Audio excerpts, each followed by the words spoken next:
आज के इस लेक्चर में संभावना के प्रारंभिक सिद्धांत, जिसको हम कहते हैं elementary principles of probability,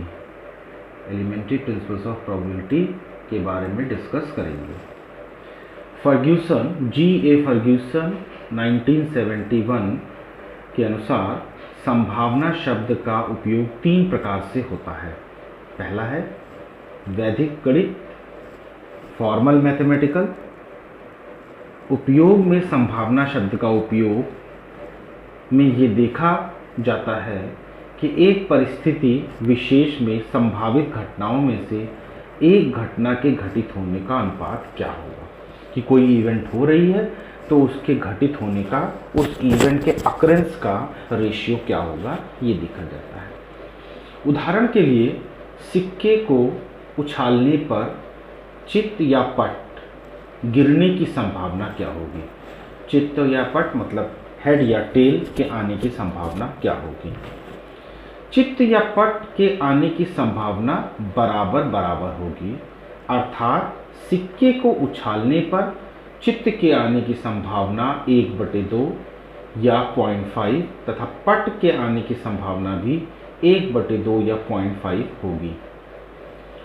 ludo के खेल में पासा उछालने, डाइस को उछालने पर 6 के अंक आने की संभावना 1/6 होगी। इसी प्रकार ताश के खेल में 52 ताश के पत्तों में से किसी एक पत्ते के आने की संभावना 1/52 होगी। यहाँ पर मैं और भी एग्जाम्पल दे सकता हूँ, जैसे हफ्ते के 7 दिन होते हैं, महीने के 12, साल के 12 महीने होते हैं। तो अगर हम कोई चिट में 7 हफ्ते लिख दें तो उसके आने की संभावना 1/7 हो जाएगी। इसी तरह पेपर के पीस पर अगर हम एक साल के 12 महीनों के नाम लिख दें और किसी एक चिट को उठाएं और उसमें एक महीने के आने की संभावना तो 1/12 होगी। इस प्रकार ये एग्जाम्पल है। आत्मपरक दूसरा क्या है? आत्मपरक सब्जेक्टिवली उपयोग में संभावना शब्द का उपयोग संयोग शब्द के पर्यायवाची के रूप में किया जाता है, अर्थात भविष्य में घटित होने वाली घटनाओं में एक घटना विशेष के घटित होने की आशंका की अभिव्यक्ति संभावना शब्द के द्वारा व्यक्त की जाती है। उदाहरण के लिए संभावना है कि कक्षा के सभी विद्यार्थी पास हो जाएं, या संयोग से कक्षा के सभी विद्यार्थी पास हो गए हैं आदि कथनों के द्वारा उपरोक्त संभावना के अर्थ को स्पष्ट किया जा सकता है। ये नॉर्मल प्रोबेबिलिटी हम इतना डिटेल में इसलिए पढ़ा रहे हैं क्योंकि ये बीए में भी है और एमए एजुकेशन में भी आता है और बहुत ही ज़्यादा मनोविज्ञान उसमें यूज किया जाता है। तो इसलिए हमने यहाँ पर इस पे फोकस किया है कि प्रोबेबिलिटी को ढंग से समझा दिया जाए। तीसरा पॉइंट है घटना के अनुभव की सापेक्षिक आवृत्ति के रूप में भी संभावना शब्द का उपयोग किया जाता है। उदाहरण के लिए एक सिक्के को असंख्य बार उछालकर चित्त और पट की आवृत्ति ज्ञात कर लेते हैं।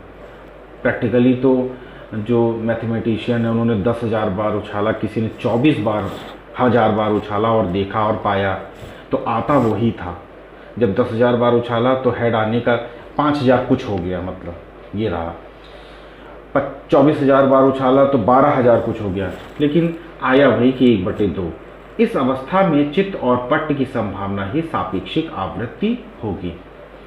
गैरेट 1973 के अनुसार संभावना अनुपात वह भिन्न है जिसका अंश न्यूमरेटर इच्छित संयोगों के बराबर होता है तथा जिसका हर अर्थात डिनोमिनेटर संभव संयोगों के योग के बराबर होता है।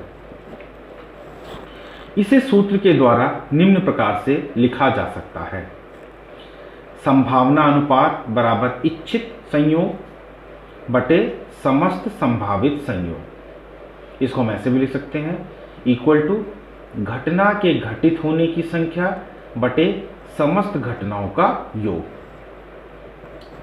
या हम ऐसे लिख सकते हैं probability ratio is equal to desired outcomes divided by total possible outcomes, या number of favouring the events divided by total number of cases.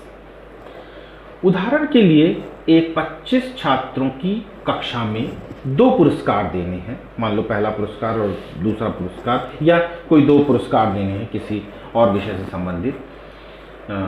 तो प्रत्येक छात्र को पुरस्कार प्राप्त करने की संभावना 2/25 होगी। संभावना अनुपात का मूल्य 0 से 1 तक होता है।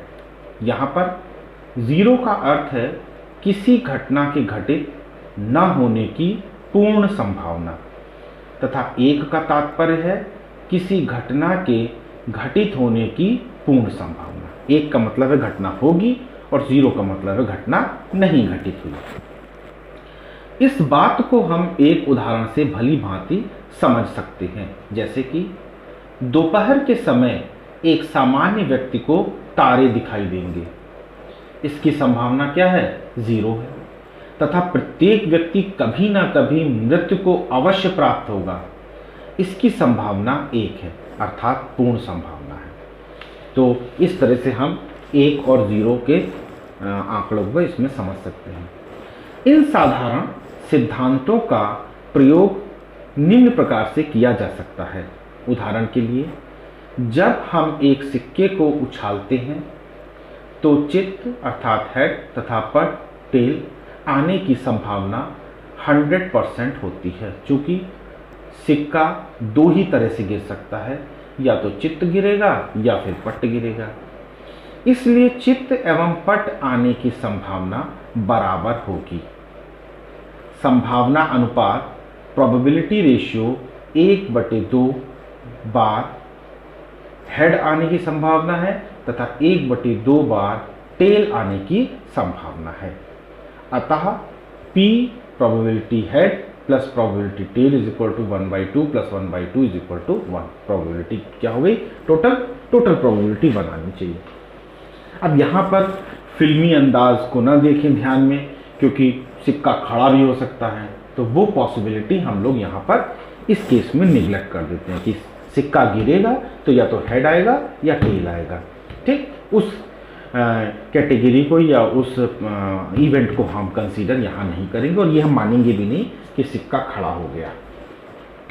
यदि 2 सिक्कों x तथा y को साथ साथ उछाला जाता है तो निम्नलिखित 4 क्रम बनते हैं जिनके अनुसार सिक्का गिरेगा। इनकी संभावना इस प्रकार दी गई है। यहाँ पर देखिए हमने लिख दिया है पहला क्रम, दूसरा क्रम, तीसरा क्रम, चौथा क्रम, चांसेस लिखे हैं। सिक्के हमने माने x और y है तो xy लिखा है। अब देखो x और y दोनों हेड आए, x हेड आया y टेल आया, x टेल आया y हेड आया, x टेल आया और y टेल भी आया। तो 1/4 प्लस 1/4 प्लस 1/4 प्लस 1/4 अगर हम प्रोबेबिलिटी निकालें तो ये आती है 1। उपर्युक्त क्रम को हम इस प्रकार समझते हैं। पहले क्रम में x तथा y दोनों सिक्के चित्त हेड गिर सकते हैं।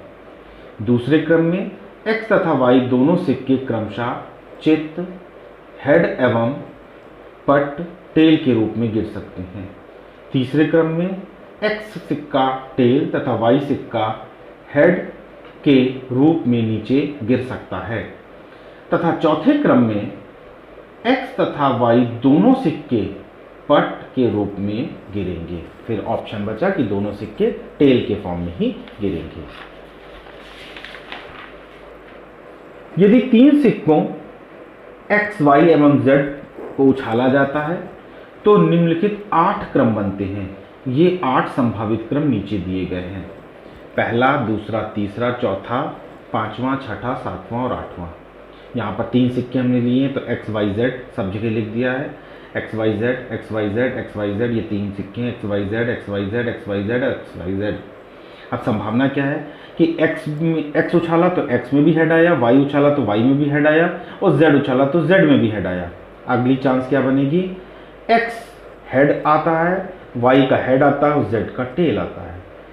x का हेड आता है, y का टेल आता है और z का हेड आता है।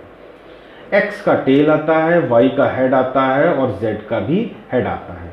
तो 8 चांसेस बन रहे हैं। तो 1/8 प्लस 1/8 प्लस 1/8 प्लस 1/8 बराबर 4/8 हो गया। अब पांचवा, छठा, सातवां, आठवां क्रम में देखिए क्या है।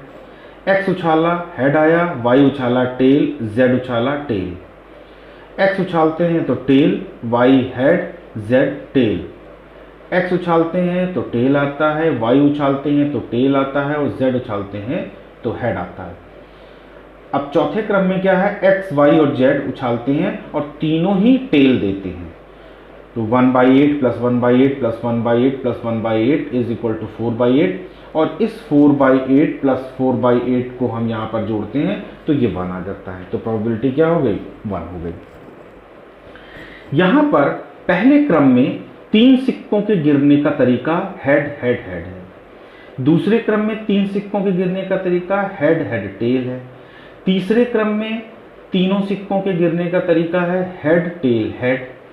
चौथे क्रम में 3 सिक्कों के गिरने का तरीका है टेल हेड हेड।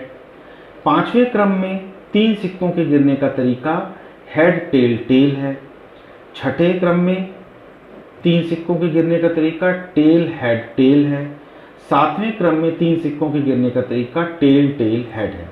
और आठवें क्रम में 3 सिक्कों के गिरने का तरीका टेल टेल टेल है। तो ये 3 सिक्कों का बताया है। अगले लेक्चर में भी हम इसको और एलेबोरेट करेंगे। इस लेक्चर का ये पार्ट 2 होगा, बनाएंगे इस लेक्चर का, जिसमें हम ये बताएंगे कि अगर 4 सिक्के हो, 5 सिक्के हो, 6 सिक्के हो, 7 सिक्के हो, 8 सिक्के हो और हम उनको उछालते हैं तो किस प्रकार की संभावनाएं बनती हैं। तो एक उदाहरण, 1 या 2 उदाहरण और लेंगे तो ये क्लियर हो जाएगा कि ये प्रोबेबिलिटी एक्चुअल क्या है। आज जो हमने ये लेक्चर पढ़ाया है संभावना के प्रारंभिक सिद्धांत, ये इसका पार्ट 1 है और पार्ट 2 भी बनाना पड़ेगा इसके, क्योंकि और एग्जाम्पल लेने पड़ेंगे। So this all about elementary principles of probability. Please subscribe the channel, press the bell icon and like the videos.